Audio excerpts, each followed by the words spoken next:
सड़क के पार घर में एक भूत है और भी कई डरावनी चीजें जैसे फिल्मों में दिखाई जाती हैं। हेलो फ्रेंड्स, मेरा नाम सेगरई है। मैं भूत, वैम्पायर या ऐसी कई डरावनी चीजों पर विश्वास नहीं करता हूँ, क्योंकि ये सब बहुत बचकाना लगता है। जो घर मेरे सामने था वो कई काल्पनिक कहानियों और अफवाहों से भरा हुआ था। उसमें से सबसे ज्यादा प्रचलित कहानी ये है कि एक बूढ़ा आदमी अकेला उस घर में रहता था। उसके सभी रिश्तेदारों ने उसे छोड़ दिया था। उसकी मौत के 1 महीने बाद उसकी लाश मिली, वो भी तब जब पड़ोसियों को घर से गंदी बदबू आने लगी और उन्होंने पुलिस को बुलाया। कहते हैं तब से इस घर में कोई फैमिली चैन से नहीं रह पाई, क्योंकि उन्हें इस बूढ़े आदमी का भूत दिखाई देता है। इसीलिए ये घर खाली है। वैसे ये कहानी हॉरर फिल्म के लिए एक अच्छी स्क्रिप्ट लगती है, लेकिन ये सब बातें मेरा दिमाग खराब कर देती है। मैंने सोचा मुझे इसकी अच्छे से जांच करनी चाहिए, नहीं तो ये कहानियां और अफवाह कभी नहीं रुकने वाली। मैंने फैसला किया कि मैं एक कैमरा लेके पूरे घर का अंदर से वीडियो बनाऊंगा और फिर पड़ोसियों को दिखाऊंगा। अगली रात मैं जाने के लिए तैयार था। मैंने एक कैमरा और फ्लैशलाइट ली। मैंने किसी दोस्त को नहीं बुलाया, क्योंकि वो हमेशा मेरा मजाक उड़ाते हैं। मैं अकेला इस घर में गया। दरवाजा टूटा हुआ था, इसीलिए मुझे घर के अंदर घुसने में कोई प्रॉब्लम नहीं हुई, लेकिन सच में वो घर अंदर से डरावना था। मुझे डर भी लग रहा था, उस बूढ़े आदमी के भूत से नहीं, बल्कि कहीं कोई नशा करने वाला नशेड़ी ना मिल जाए। मैंने कैमरा चालू किया और घर में यहाँ वहाँ जाने लगा। घर के अंदर सब बिखरा पड़ा था, कहीं जगह तो छत ही गिरने वाली थी। घर में सबसे अजीब जगह किचन थी। वहाँ एक चालू फ्रिज था और उसके अंदर ताजा मांस भी था। मुझे नहीं पता ये मांस किसका था। हो सकता है जिसके पास घर नहीं है या जिसे घर से निकाल दिया हो, वो यहाँ मांस खरीद कर या किसी से चुरा कर लाया हो।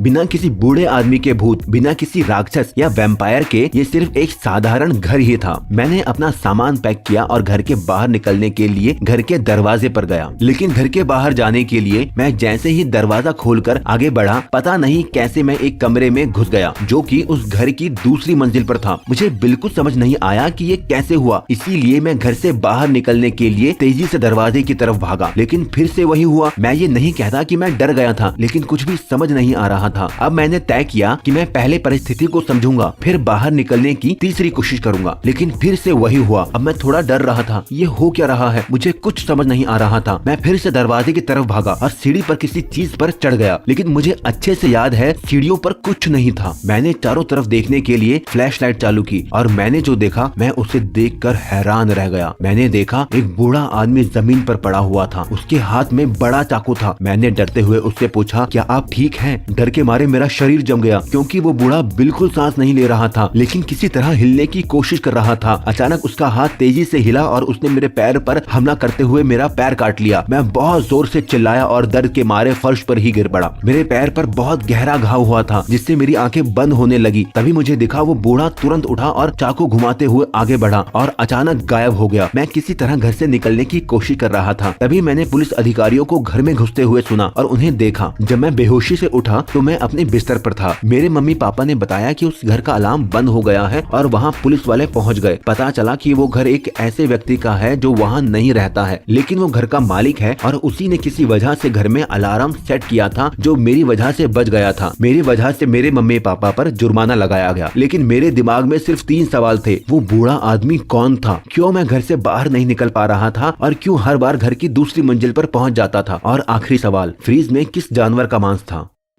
नहीं, आरी को हटा दो, मैं जा रहा हूँ, सच में जा रहा हूँ। मैं 1 साल तक इन शब्दों को हर रात चिल्लाता रहा। मेरा नाम सरगई है और मुझे आपसे दोबारा मिलकर खुशी हुई मेरे दोस्तों।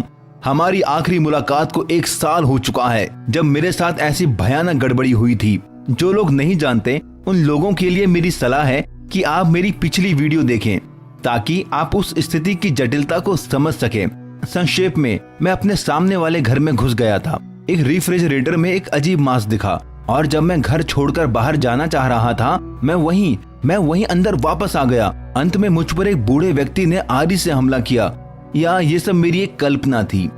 इस साल मैं इस घर के इतिहास के बारे में पढ़ता रहा, ताकि कोई सुराग मिल सके। इस घर के चारों ओर घूमने वाला द्वितीय चरित्र सच था। 50 साल पहले इस घर को एक विवाहित जोड़े ने बनाया था, जिनके बच्चे भी थे। 20 साल बाद पत्नी की मृत्यु हो गई और वो आदमी अकेला रह गया। क्योंकि बच्चे उससे मिलने नहीं आते थे, इसीलिए वो इस घर में अकेले ही मर गया। वो मरने के 1 महीने बाद एक भयानक गंध के कारण पाया गया था, जो उस घर से आ रही थी। कुछ सालों बाद इस घर को एक रहस्यमय आदमी ने खरीद लिया था, जो अब इस घर का मालिक है। लेकिन अजीब बात ये थी कि वो इस घर में नहीं रहता था, बस कभी कभार ही यहाँ आता था। मैंने आपराधिक समाचारों की रिपोर्टरों को पढ़ा और महसूस किया कि पिछले 15 वर्षों में हमारे क्षेत्र में 30 से अधिक लोग लापता हो गए हैं। ये मामला बंद नहीं हुआ है, लेकिन पुलिस का कहना है कि अभी तक कोई सुराग नहीं मिला है। क्या घर का ये मालिक इतना खतरनाक है कि सारे समय के दौरान पुलिस ने उसके घर की तलाशी लेना? और एक और अजीब बात, अगर घर में वास्तव में कुछ है तो इसमें प्रवेश करना इतना आसान क्यों है? जैसे कि दरवाजा खुला है। मैं पूरी तरह से देखने के लिए इस घर में वापस चला गया। भगवान का शुक्र है कि मैं कुटिल हाथों से पैदा नहीं हुआ था और मैं अलार्म बंद करने में कामयाब था। सुरक्षा कारणों से मैं अपने साथ एक गैस स्प्रे और एक शॉकर ले गया।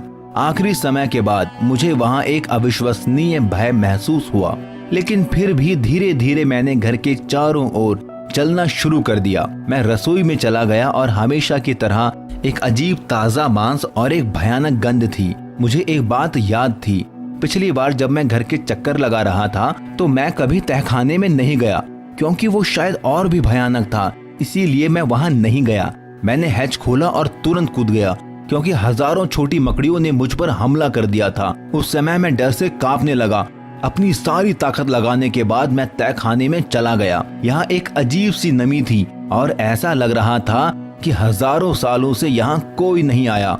मैंने टॉर्च चालू की जिसे मैं अपने साथ लाया था, और फिर जो मैंने देखा उससे मैं डर गया।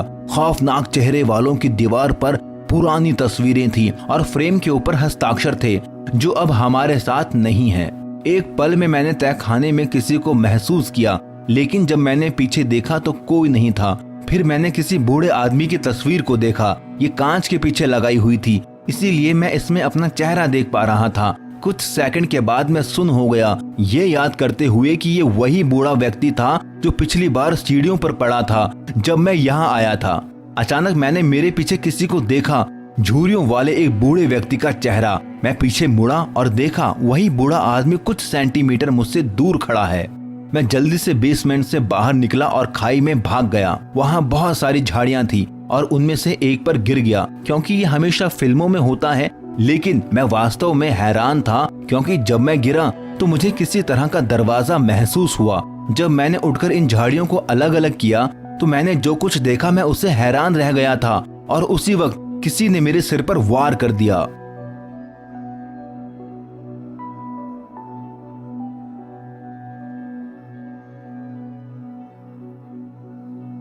सिर पे एक झटका लगा और चारों तरफ अंधेरा छा गया। मैं एक पाइप में जंजीर से बंधा हूँ किसी अजीब कमरे में, और मैं समझ गया कि अब मैं कुछ नहीं कर सकता। मेरी इस हालत में मैं अकेला नहीं था, मेरे आसपास भी और लोग थे। वे जिंदा बैठे थे, लेकिन बेहोश और पूरी तरह से थके हुए थे। चिल्लाने का कोई मतलब नहीं था, क्योंकि कमरा एक तहखाने में था। कोई भी मुझे नहीं सुन सकता था। मैंने हथकड़ी तोड़ने की कोशिश की, लेकिन मैं कुछ नहीं कर सका। मैं पूरी तरह से उम्मीद खो चुका था। मैं बस अपना सिर नीचे करके बैठ गया और मान लिया कि मैं यहाँ से नहीं निकल सकता। उस पल मुझे अजीब सी आवाज सुनाई दी। ये चेन सॉ मोटर की आवाज थी। जैसे ही मैंने अपना सिर उठाया, मैंने उस बूढ़े आदमी को देखा जो लगातार मेरी ओर आ रहा था। वो करीब और करीब आने लगा और मैंने चिल्लाना शुरू कर दिया ताकि कोई सुन सके, लेकिन ये सब बेकार था और मैंने महसूस किया कि ये मेरी जिंदगी का आखिरी समय है, और मैंने अपनी आंखें बंद कर ली। वो बूढ़ा आदमी आया और उसने मेरी हथकड़ियों को काट दिया। अचानक मुझे लगा कि हथकड़ी मुझसे फिसल गई। ये क्या है,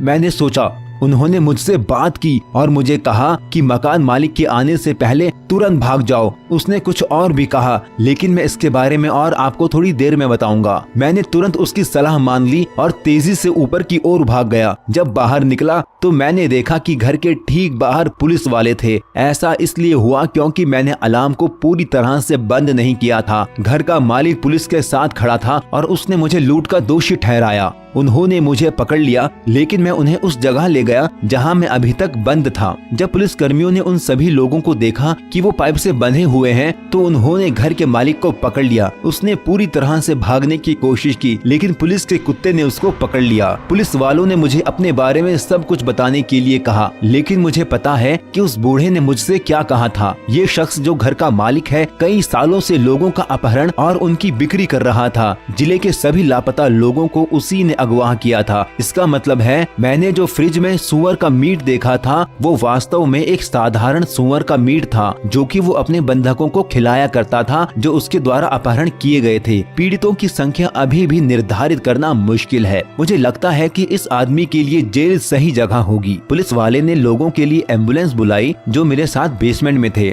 इस घटना के 2 दिन बाद मैं इस बूढ़े आदमी या बल्कि उसके भूत को धन्यवाद देने के लिए इस घर में लौटा। मैं तहखाने में गया जहाँ लोगों की तस्वीरें थी और तुरंत उसे वहाँ देखा। उसने उन्हें देखा और कहा कि वो वास्तव में उनके पास स्वर्ग जाना चाहता है, लेकिन तब तक नहीं जा सकता था जब तक उस पागल को जेल में डालने में कामयाब नहीं होता, क्योंकि उसने उसके घर का दुरुपयोग करने के लिए उस बूढ़े व्यक्ति को जहर दिया था। अब उसका काम पूरा हो गया और उसका इस दुनिया से जाने का वक्त आ गया है। उसने ईमानदारी से मुझे डराने के लिए मुझसे माफी मांगी और फिर वो बस गायब हो गया। जब मैं अपने घर की ओर वापस जा रहा था, मुझे एक बात का एहसास हुआ कि दूसरी दुनिया सच में मौजूद है और अब मैं उसका अध्ययन करना चाहता हूँ। जिस भी ओर ये मुझे लेके जाए, ये तो बस मेरे रोमांच की शुरुआत है।